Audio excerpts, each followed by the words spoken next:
नमस्कार, मैं अभिषेक ज्ञानार्थी। क्या आपको पता है पूरी दुनिया में सबसे ज्यादा कौन सी भाषा इस्तेमाल होती है? हाँ, अंग्रेजी इस्तेमाल होती है।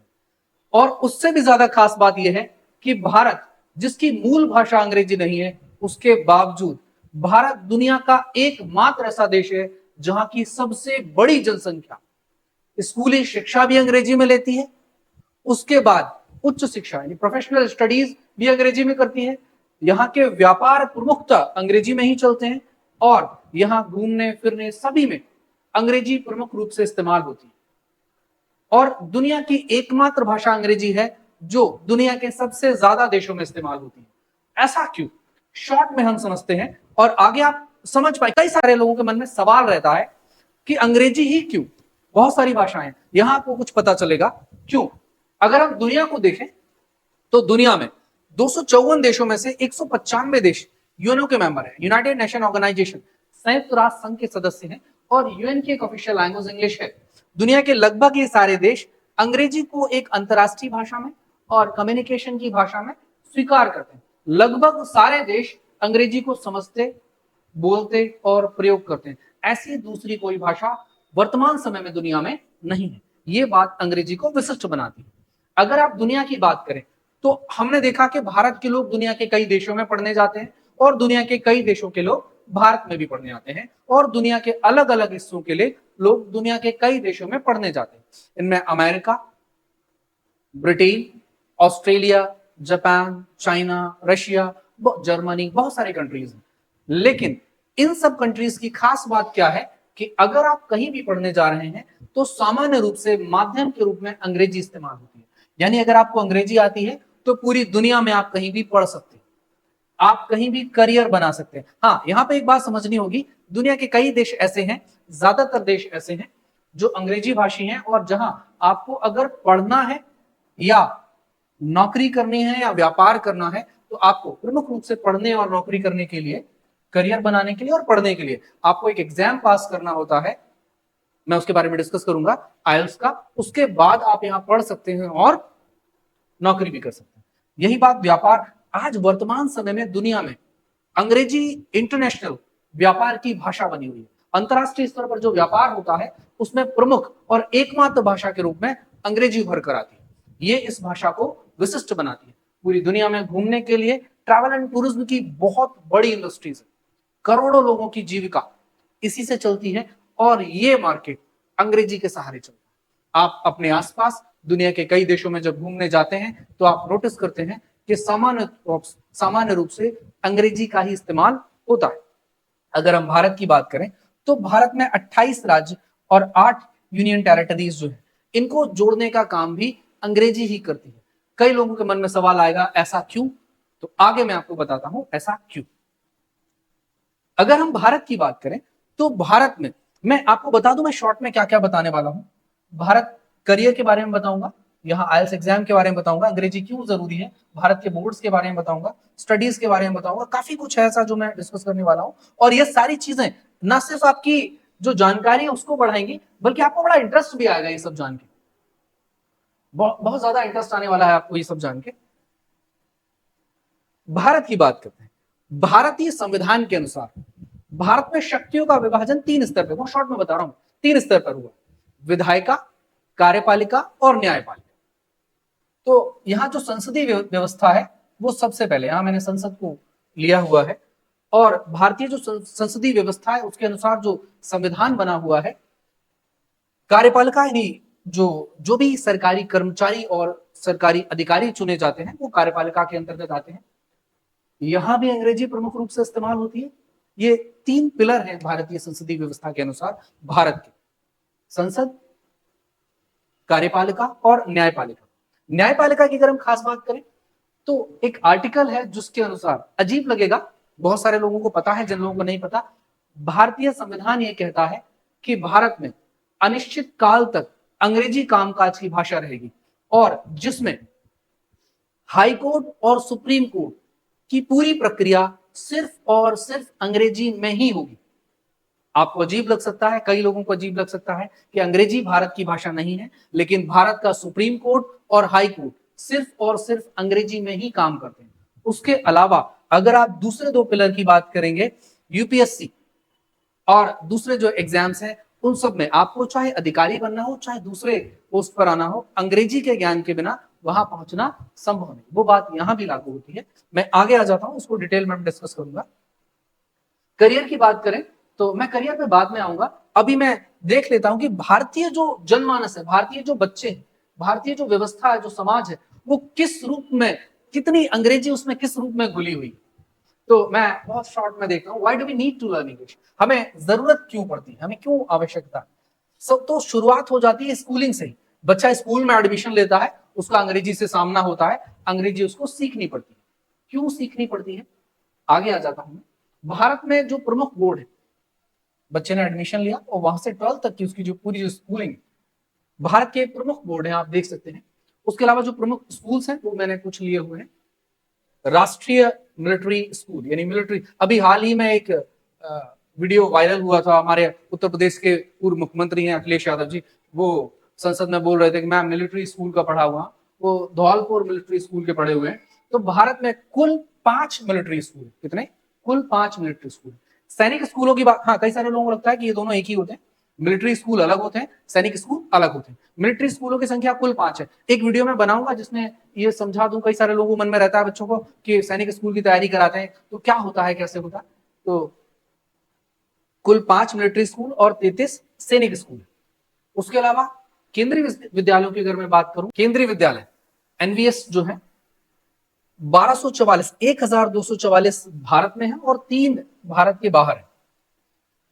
और इन तीनों में प्रमुख रूप से पढ़ाने के लिए बच्चों को अंग्रेजी का ही इस्तेमाल किया जाता है। वहीं नवोदय विद्यालय की बात की जाए, ये वो स्कूल है जहां बड़ा क्रेज रहता है लोगों का अपने बच्चों का एडमिशन कराने के लिए। और भी कई सारे स्कूल्स हैं जिनमें भी बड़ा क्रेज रहता है, और यहाँ पढ़ाई का प्रमुख और एकमात्र माध्यम अंग्रेजी ही है। यानी कि बच्चों को पढ़ाया जा रहा है इंग्लिश मीडियम में। ये वो स्कूल्स हैं जहां जो मिलिट्री के ऑफिसर्स हैं उनके बच्चे पढ़ते हैं, जो एम्प्लॉइज हैं उनके बच्चे पढ़ते हैं। यहाँ भी ज्यादातर संख्या उन्हीं लोगों की होती है। केंद्रीय विद्यालय में सरकारी जो कर्मचारी हैं और जो लोग हैं उनके बच्चे ज्यादा पढ़ते हैं। और इन स्कूलों की जो व्यवस्था है, नवोदय विद्यालय सभी लोगों के लिए ओपन रहता है, सामान्य वर्ग के बच्चे यहाँ पर ज्यादा आते हैं और यहाँ पर पढ़ाई का प्रमुख माध्यम अंग्रेजी है। हम सीबीएसई स्कूल्स की बात कर ले, भारत में सबसे ज्यादा अंग्रेजी माध्यम के जो स्कूल हैं वो सीबीएसई के ही हैं।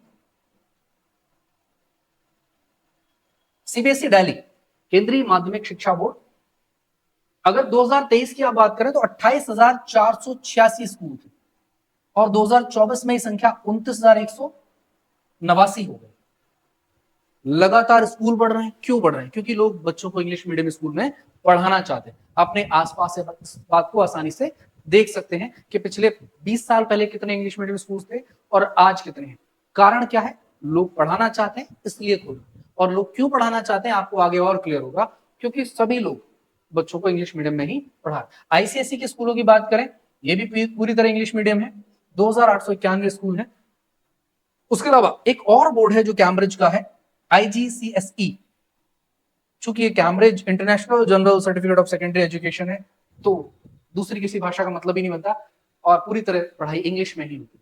स्टेट बोर्ड्स की अगर हम बात करें तो जिस राज्य का होता है वहां की भी भाषा होती है और अंग्रेजी हमेशा एक ऑप्शन के रूप में रहती है। तो आप देख सकते हैं पढ़ाई में अंग्रेजी प्रमुख रूप से भारत में इस्तेमाल हो रही, लोग कहें कुछ भी, लेकिन वर्तमान की जो व्यवस्था है वो यही है। आगे हम लोग आ जाते हैं। अगर हम लोग पढ़ाई के बाद करियर की तरफ आए, करियर में मैंने कुछ लिया हुआ है। करियर में हम लोग देख सकते हैं, ये पहले तो हम लोग, मैं एंट्रेंस एग्जाम की बात कर रहा हूँ, उसके बाद क्या क्या करते हैं लोग उसकी बात करेंगे। ये कोर्सेज हैं जो प्रोफेशनल कोर्सेज में लोग जाना चाहते हैं। ये प्रमुख एग्जाम्स हैं जो आज के समय में लोग देते हैं, JEE, NEET, CAT, MAT, CUET, CLAT और भी कई सारे एग्जाम है, बहुत बड़ी लिस्ट। लेकिन इन एग्जाम्स को अगर आप देखोगे तो भारत में सबसे ज्यादा जो एग्जाम दिए जाते हैं वो दिए जाते हैं इंजीनियरिंग के लिए और मेडिकल के लिए। इंजीनियरिंग की अगर बात करें तो 30 से ज्यादा एग्जाम होते हैं। मैं वीडियो को शॉर्ट करने के लिए बहुत ज्यादा डिटेल में नहीं बता रहा हूँ। ये सारे जो एग्जाम है, इसके अलावा 25 मोर एग्जाम और हैं भारत में जो दिए जाते हैं। इनके जो टॉप इंस्टीट्यूशन है, आईटीज, ट्रिपल आईटीज, एनआईटीज और भी सेंट्रल यूनिवर्सिटीज के भी और भी बहुत सारे, बिट्स पिलानी है, बेलोर यूनिवर्सिटी है, बेलोर का कॉलेज है। तो अगर आप देखेंगे पूरी प्रक्रिया इंजीनियरिंग की जो एंट्रेंस एग्जाम है उनकी तैयारी होने के बाद पढ़ाई, पूरा प्रेजेंटेशन, सब कुछ सिर्फ और सिर्फ अंग्रेजी में होता है। और ये भारत में और दुनिया के ज्यादातर देशों में ऐसा ही होता है। मेडिकल कोर्सेज की अगर आप बात करेंगे तो नीट का जो एग्जाम होता है, नीट यूजी के लिए और नीट पीजी के लिए, पूरा जो प्रोसेस है, तैयारी से लेकर एग्जाम, पूरी पढ़ाई, सब कुछ सिर्फ और सिर्फ अंग्रेजी में होता है। ये कोर्सेज हैं जो मेडिकल के स्टूडेंट्स होते हैं। उसके अलावा पैरामेडिकल जो कोर्सेज हैं, paramedical courses state wise medical universities हैं वो कराती हैं। यहाँ भी प्रक्रिया वही है, तैयारी अंग्रेजी में, कोर्स अंग्रेजी में, एग्जाम अंग्रेजी में, सब कुछ सिर्फ। तो जहां जब बच्चे की इंग्लिश वीक होती है तो उसे दिक्कत नहीं, बहुत दिक्कतें आती है।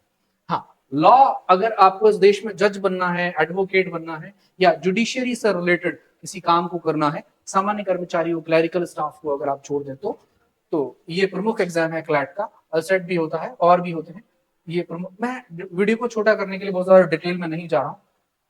नेशनल लॉ यूनिवर्सिटी, ये हमारा सुप्रीम कोर्ट। तो आपको चाहे जज बनना हो, चाहे एडवोकेट बनना हो, आपको जो एग्जाम देना होगा सामान्य रूप से अंग्रेजी में होता है। पूरी प्रक्रिया, पढ़ाई से लेकर सब कुछ अंग्रेजी में होता है। कारण हमारी सुप्रीम कोर्ट और हाई कोर्ट सिर्फ और सिर्फ अंग्रेजी में ही काम करते हैं। भारत भौगोलिक रूप से और सांस्कृतिक रूप से और भाषाई रूप से और कई रूपों में एक अनोखा देश है, इसीलिए इसको अतुल्य भारत बोला जाता है। दुनिया में कोई भी देश में इतनी विविधताएं नहीं है। संस्कृतियों की विविधताएं हैं, भौगोलिक विविधताएं हैं।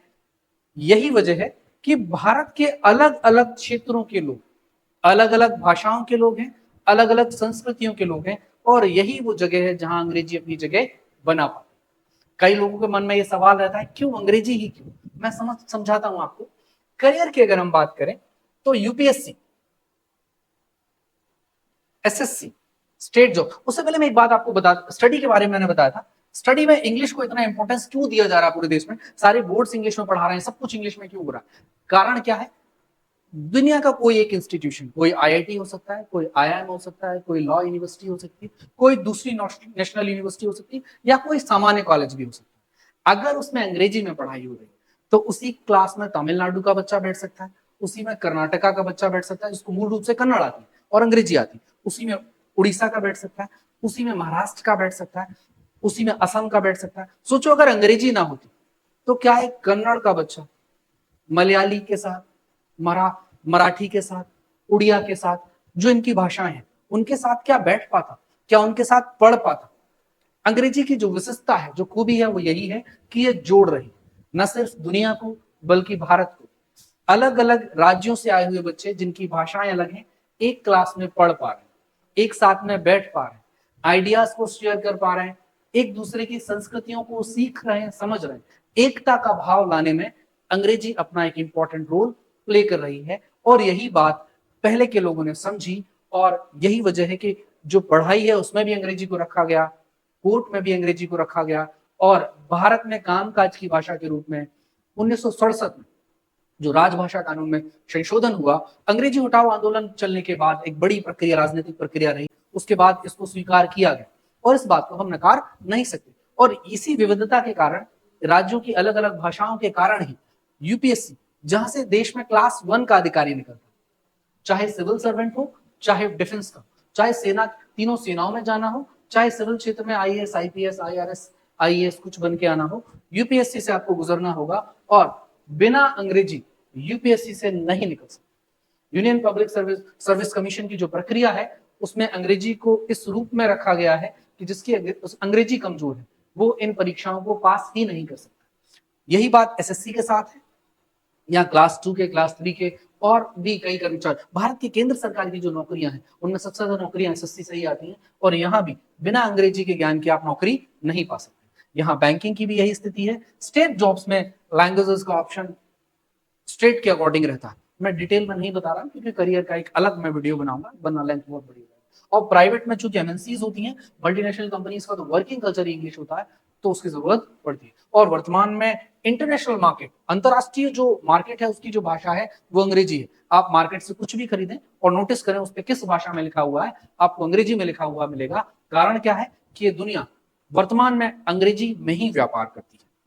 आगे अगर हम देखें तो एक एग्जाम की जो मैं बात कर रहा था, जो प्रमुख देश है USA, United states America, UK, Britain या इंग्लैंड, कनाडा, ऑस्ट्रेलिया, न्यूजीलैंड जैसे देशों में भारत के बहुत सारे लोग पढ़ने जाते हैं। और इन देशों में पढ़ने के लिए, चाहे काम करने के लिए, आपको एक एग्जाम पास करना होता है। IELTS।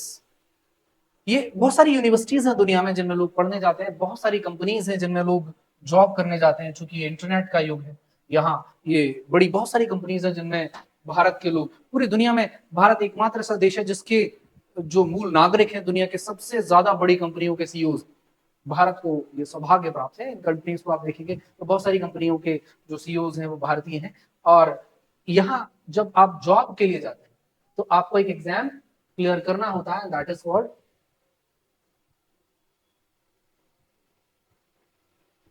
IELTS। ओके, तो अंग्रेजी का इस्तेमाल हम समझ पा रहे हैं, काम के लिए, पढ़ाई के लिए, सभी जगह, और सामान्य जनजीवन में भी अंग्रेजी का बड़ा उपयोग है। चूंकि वीडियो की लेंथ थोड़ी ज्यादा बड़ी हो रही है तो मैं आगे वाले वीडियो में इसको डिस्कस करूंगा। मिलते हैं नेक्स्ट वीडियो।